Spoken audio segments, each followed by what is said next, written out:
I've obtained and played with every single character in Wuthering Waves and compiled this tier list for you. Notice how there's no BS. I just slap it in your face. You want this, don't you? You're scrolling to the end of the video. But if you don't have the attention span of a TikTok watcher, allow me to break down every single one of these characters and show you how they play while analyzing why I put them in their tiers. Before we start, here's some disclaimer. I've compiled this list based on my personal research. I try to keep it as accurate as possible, but in the end, it's just my opinion. Feel free to disagree, but don't come from my bloodline. It's happened before. And secondly, I've kept my tier list quite short, and the numbers are quite low as well. Reason being, rather than going for like say a D tier, which sounds terrible, right? I opted for a tier list like this because all of these characters are good if you play them well and terrible if you play them badly. I've not ranked them from left to right. It's just tier versus tiers versus tiers. And enough yapping, let's go. We'll start with the best tier. These are the characters you want to pull for and build. Firstly, we have Yinlin, and let's be real here. Do you not know that? Yinlin is especially strong and deserves the throne of the strongest sub DPS in the game right now, mainly due to the fact that her damage output is really high, number one, and number two, she has the highest amount of buff value among any buffers in the game, in terms of just numerically. As a sub DPS, she does everything you need of her. She charges up Concerto and her ulti very quickly, and on top of that, she's able to deal off-field damage to aid your damage dealer as well when they take to the field. On top of all that, she's extremely easy to play with. All you really have to do is do this basic Yinlin combo. Start with an E, use your ulti if you have it, go with 4 basics, then end with an E, and then use your Forte Circuit charge attack. Then swap to your main DPS, her Aalto skill has buffed your main, and damage away. Very easy to use, high damage output, good buff value as well. The popular pairing for a Yinlin team would be Yinlin Calcharo, but even then Yinlin can still be used with say Encore, or in fact any other main DPS. As long as you do off-field damage, you're benefiting from Yinlin anyway. Top tier. Moving on with Jiyan. This is pretty much the strongest DPS in the game right now, and it's really not too complicated. His damage multiplier is simply really high, so there's really not much to say about this person. He's just strong. On top of all of that, he's extremely easy to use. If you want to achieve his highest damage, all you really have to do is make sure every ult hits, which is really easy considering it's an area of effect attack. Hold down your attack button and he's gonna keep doing the dragon attack, gathering any mobs as well, or still just decimating a boss in front of him. Not too much to talk about Jiyan, he's just pure strength, which is why he deserves his spot in this tier. And moving on next, we have Verina. This one's pretty obvious. I sound like a broken record. Verina is good, you've heard about that. But let's delve deeper into why she's good though. The first reason of why she's good is because of the team-wide buffs that she can give. A team-wide buff is so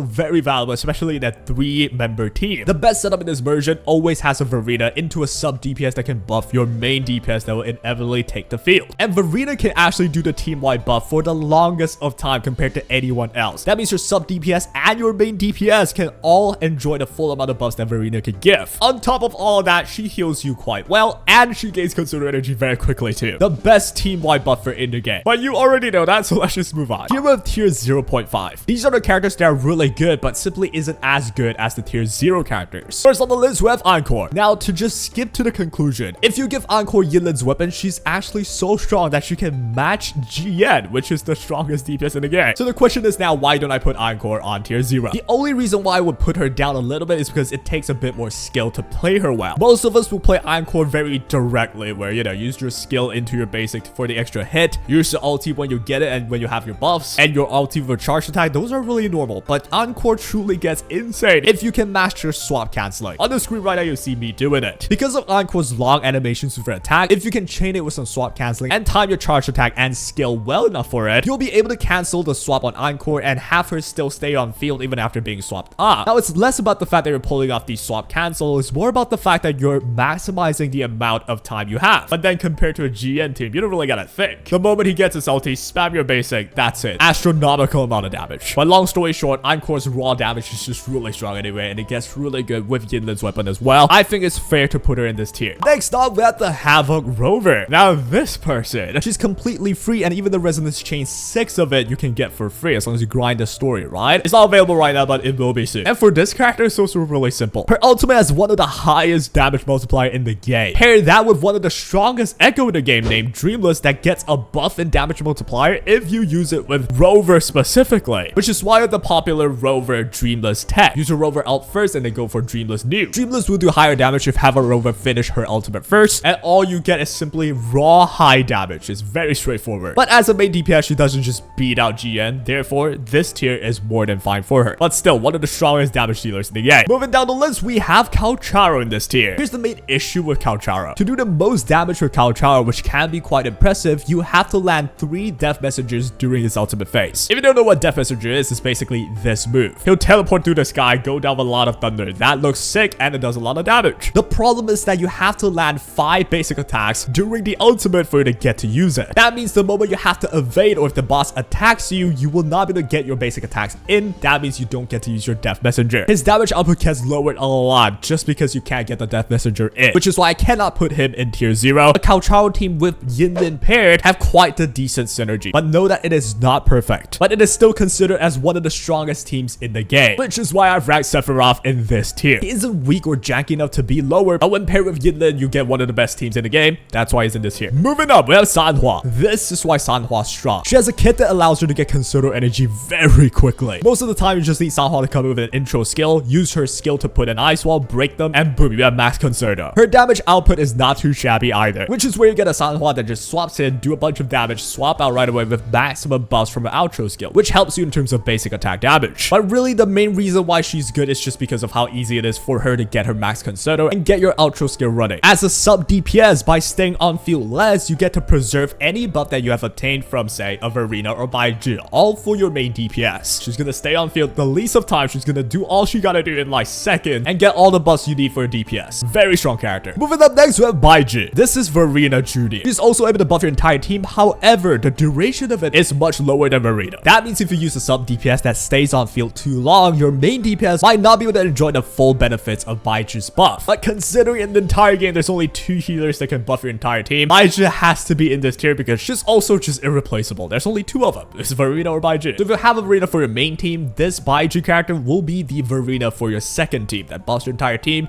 heals them as well. And moving along, we have Jianxin. Now, I'm actually debating between putting Jianxin in this tier or lowering her down to tier 1. But let's start by analyzing why she's good. The first reason why she's good is because of her outro skill that buffs a lot of your ult damage. So if you have anyone that really benefits from their ult damage, Jianxin can immediately bring a lot of benefit to you. On top of that, she also has a parry that basically says you're immune to 1 hit of damage, whatever it is. If you time it against the right attack, it can save you a bunch of troubles. And to top it all off, she has a really fast shield that can heal you as well. And for all that, some would say she deserves this tier. And of course, there are people who say she can be built as a main DPS, which yes, she can, but her damage output would never beat out the top dog arrow damage dealer like Jiyan. Which is why, firstly, my opinion on Jianxin is that she's supposed to be a supporter rather than a main DPS. And furthermore, I'm debating on moving her down the list, considering as a support character, her Concerto energy gain is actually quite slow, unless you land the parry. So to use her well, you have to make sure you get the parry in there. And that actually takes some skill, right? And another thing is, if you want to get the shield, you have to actually hold your basic attack for a long time and it will slowly drain your forte circuit.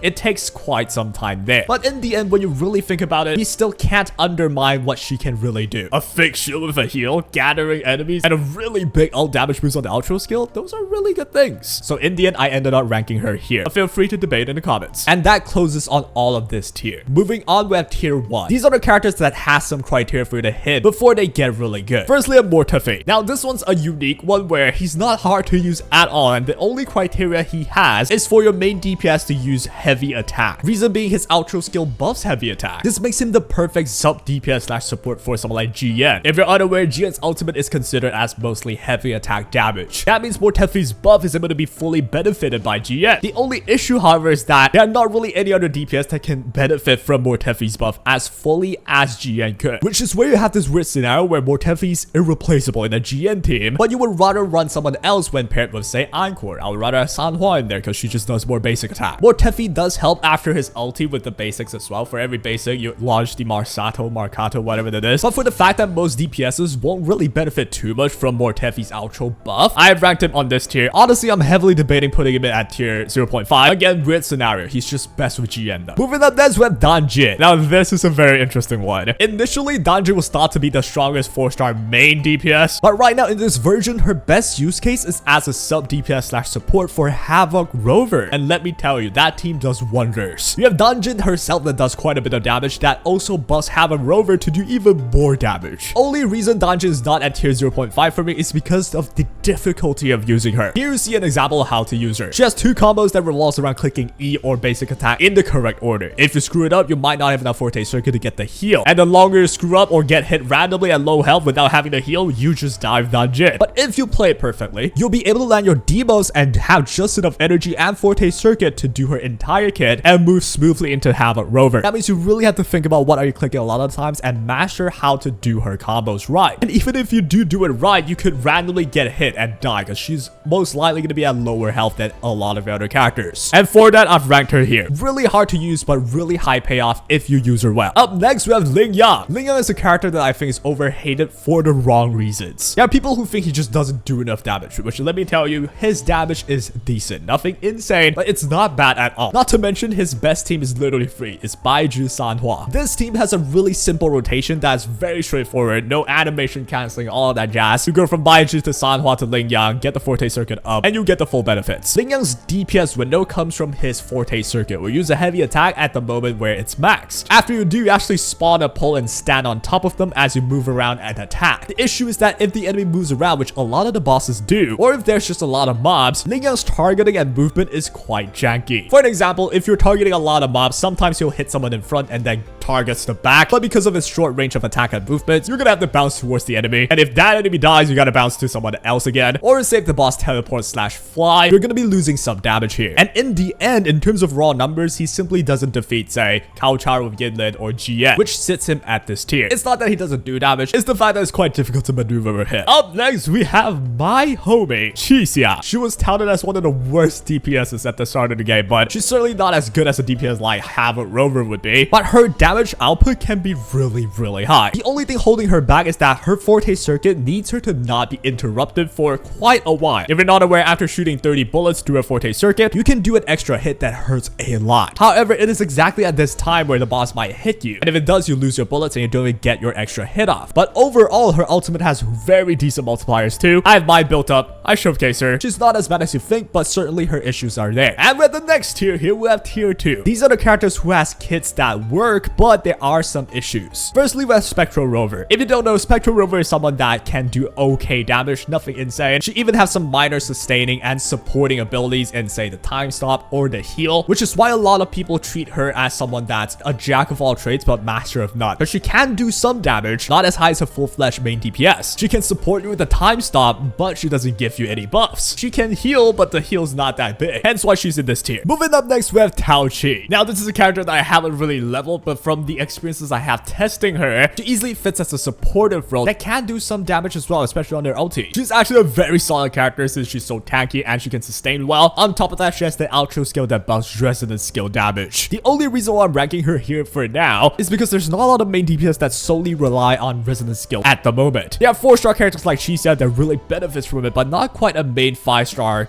star of the show that really wants you to get that resonance skill up. The moment someone like that gets released, you'll see everyone rushing to build this Taoqi character. But for this current version, yes, she can totally still be usable. She'll function fine as a supportive character that can sustain you as well while giving you the outro skill buffs, getting you to consider energy to keep your team going, all while doing decent damage on the ulti too. It's not nothing. But damage output wise, she doesn't just out damage like a Sanhua, right? That's why I have her on this tier. Moving on with Aalto. The most obvious role for Aalto is for the arrow damage boost on his outro skill for someone like Jiyan. In fact, that is his most popular use case, just buffing Jiyan with the outro skill. And on the screen right now, you'll see, right? I'm basically using Aalto as a supporter for Jiyan right here, getting his conservative energy up so that I can get the outro skill buff for Jiyan. But the issue is that as a support for Jiyan, Mortefi is still better. Numerically, he provides more buffs and his ulti works as off-field damage as well. And another thing with Aalto is that you have to make sure after you use your E and use a couple of basic attacks, you have to pass through either his mist or the gate of quartering, which happens after his ultimate. Once you pass through it, you'll spend your bullets, which is your Forte Circuit, and the bullets will hone in on the enemies. That does quite a bit of damage. On top of all that, his E activates a shadow clone where the enemy is going to be taunted and attack the shadow clone, but sometimes it does get janky. You have to make sure you provoke every mob in the field so that they get around and hit the shadow clone. If not, you're actively splitting the enemies apart just for you to have a harder time, right? And same thing for the boss. If you use a shadow clone, the boss sometimes targets a shadow clone, sometimes he targets you anyway. And if you're unlucky, it might mess with your parry directions. So for all of that factors combined, I've ranked him in this tier. But he's still a very usable support, especially with Jiyan. Moving on with Yangyang. This one's actually pretty interesting because she has an ulti that gathers the enemy as well, much like Jianxin. It even has a lower cooldown compared to Jianxin. But what Yangyang doesn't have is an outro skill that buffs your main DPS. Instead, Yangyang's outro skill gives energy for your main DPS. And in the current meta, it's much more effective to just get enough energy regen on your main DPS to make sure your rotation is smooth. You can compensate with, say, Yangyang, but you're also trading away damage buff on your main DPS for Yangyang's energy regen for your DPS. And even numerically, her damage isn't as impressive as a lot of other support characters, which is why I put her here. And finally, we have Yuanwu. I hyped this guy up a lot. I made a video on him, and the consensus on this guy is that he can shred vibration strike or say the shield on bosses very quickly, while providing yourself with shield as well and some off-field damage. Problem number one is that he doesn't buff your main DPS, so you're already missing some damage. Problem number two is that his off-field damage is really not that high. Now in the beta, it was actually very high. On one of his resonance chains, it used to buff his resonance skill multiplier by 60. Right now, it's been nerfed to 20 because it was too busted before. So currently, he's a character that can break shields, but simply doesn't provide enough in terms of damage and buffs for your team. Is he unusable though? Absolutely not. Right now, there's actually not some crazy benefit for breaking a boss, but who knows what happens in the future, right? He's the only person right now that really shreds the vibration strike or the shield quickly. The best in the game for that. But in this current meta, it's not too sought after. And that, ladies and gentlemen, is all for this tier list. It's important for me to mention again, this is mostly my personal experience and opinion. Feel free to disagree, leave my family alone, leave my girlfriend alone that I don't have. And that'll be all for today. I'm covering a lot of Wuthering ways, so subscribe, you hear me? And that'll be all. Comment down below any ideas you have. Sometimes I take your comment and make a video straight out of that. That is all. Take care.